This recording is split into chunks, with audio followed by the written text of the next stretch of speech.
Alors qu'une mère dormait avec ses enfants. La rivière voisine déborda après la tempête. L'eau envahit la maison avec une force terrible. Tout était détruit sur son passage. En plein chaos, la mère luttait pour sauver ses petits. Leurs vies furent préservées. Mais ils avaient tout perdu. Le ventre vide, les enfants pleuraient. « Maman, qu'allons-nous manger ?» L'eau a tout emporté. Nous avons faim. Désespérée, la mère prit sa fille dans ses bras et courut jusqu'à la petite épicerie du quartier. « S'il vous plaît, monsieur, je vous en supplie, vendez-moi un peu de nourriture.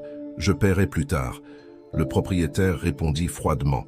« Je ne fais pas crédit aux inconnus. » Elle expliqua qu'elle avait 5 enfants affamés, que l'inondation avait détruit leurs provisions et qu'elle n'avait personne pour l'aider. Mais le commerçant resta indifférent. « Allez-vous-en, je ne peux rien faire. » Pensant à ses enfants, elle insista encore. « Je vous en supplie, je paierai quand je pourrai. » Le propriétaire refusa de nouveau, sans argent, sans nourriture, sans la moindre espérance. Près de la porte, un client avait tout entendu. Ému, il s'approcha. « Je paierai pour elle, ne vous inquiétez pas. » Mais le propriétaire, le cœur dur, ignora aussi l'offre. Puis, avec mépris, il demanda à la femme « Vous avez une liste ?»« Oui, monsieur, » répondit-elle timidement. « Parfait, » dit-il en souriant ironiquement. « Placez votre liste sur la balance. Ce que pèsera votre liste, vous l'aurez en nourriture. » Tremblante, la femme prit un petit papier. Elle écrivit quelque chose d'une main agitée, puis posa le papier sur la balance. Dès qu'il toucha le plateau, la balance s'abattit, comme si on avait posé une pierre. Le propriétaire et le client restèrent figés.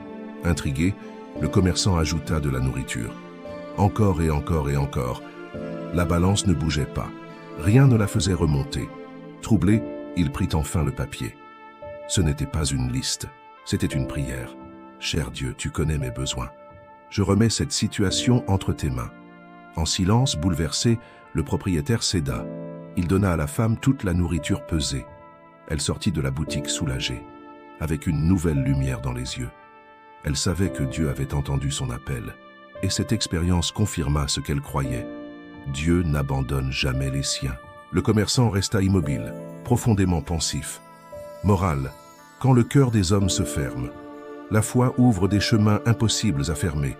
La prière sincère d'une mère vaut plus que l'or. Là où il y a vraie foi, les miracles arrivent. Si c'était une blague, tu aurais partagé.